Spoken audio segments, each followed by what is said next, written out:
recently, talking to a few people, few designers. When I asked them about what is the process that they follow, they were like, so I get the requirements from my PO or a PM, and I go ahead, I directly jump towards, because there is no time.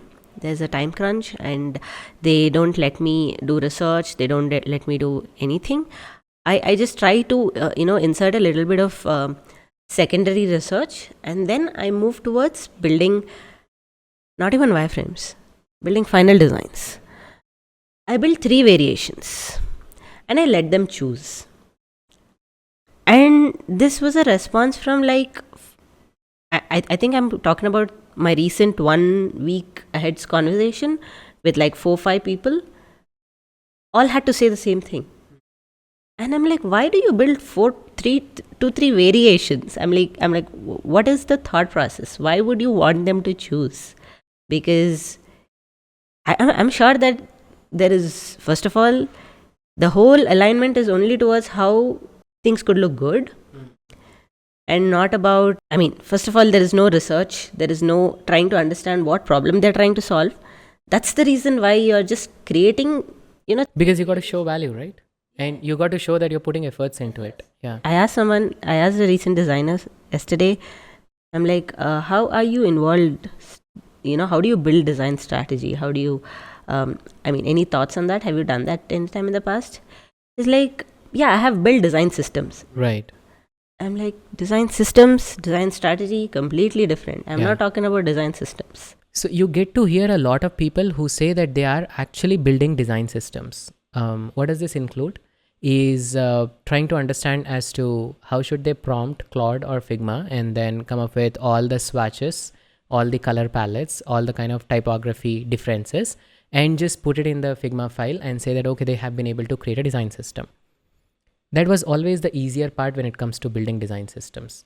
The problems with design systems were not about creation. It was about implementation, it was about maintenance, and then about the governance models associated with it.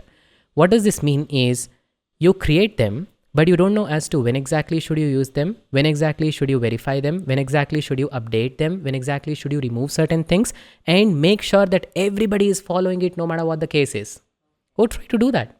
That's exactly where the design systems belt was really created for people who had authority, who knew as to how to really push the teams in order to use it in the consistent way. Did you get to solve that by using Claude, by using Figma? No, you did not. Yeah, you just can. So this is what the thing is. When you are being a little too presentable, even before becoming presentable, you only remain to be presentable in a shallow fashion. You're like a cover.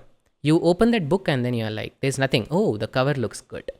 This happens with a lot of people who really justify from the fact that I have been able to take a look at an amazing portfolio from one of my peers, and I want to create something like that. And what you're looking at is actually a surface, a cover, a gown that a surgeon wears. But you cannot just become that person by creating a replica of that cover. You cannot become the surgeon. You got to really know how to operate. And this is what I keep telling. I have a different line of thought over here. In the recent times, there are 2 topics that I have explored over where people love to engage and interact with. The first one is AI, but the best one is portfolio. The thing about portfolio, the moment you go and write that you have some tips about the portfolio, people love to engage, people love to look at it. What is happening is nobody really would engage if I go and tell to them that I'm going to teach you how to set up a design strategy. I'm going to teach you how to conduct an interview. No. That is all too much time taking. I don't want that. I want to learn something that is presentable, and I just want to be on the surface. I want to have the skin, but not the underskin. And I have seen this kind of engagement really created just based on a lot of such kind of posts created on LinkedIn, Instagram as well, where people come and say, I have looked at 100 portfolios in the past. I have looked at 100 case studies. I have looked at 100 resumes. This is what it is. People love to engage with that. Where is this the tradition of it being designer going on is because we are on surface. We have been appreciated by creating all those amazing animations and graphics on our portfolios. And is that landing your job? No. It's actually just creating the engagement that is required. That's it. So find out the right kind of goals. And that's where, again, something about one-to-one mentorship does. One-to-one mentorship that we have been able to structure at Experience Wave is not about certifications. It's not about you need to know these things as a user experience designer because the world has standardized this. It is about the fact that I know that there is a little bit of gap or there is a big gap in your current skill set for the goals that you want to achieve. Not for the goals that the world wants to achieve or your father wants to achieve. You. And based on that, there is a program that is created where there is a one-to-one mentorship provided for you, with you, and at a one-to-one level. And that has had almost 86% of success being managed at our end up until now. And that's what I keep recommending.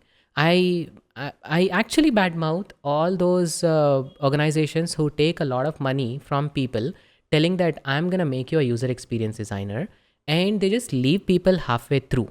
There are many competitors who people come from and then say that I spent money, I spent time and get nowhere.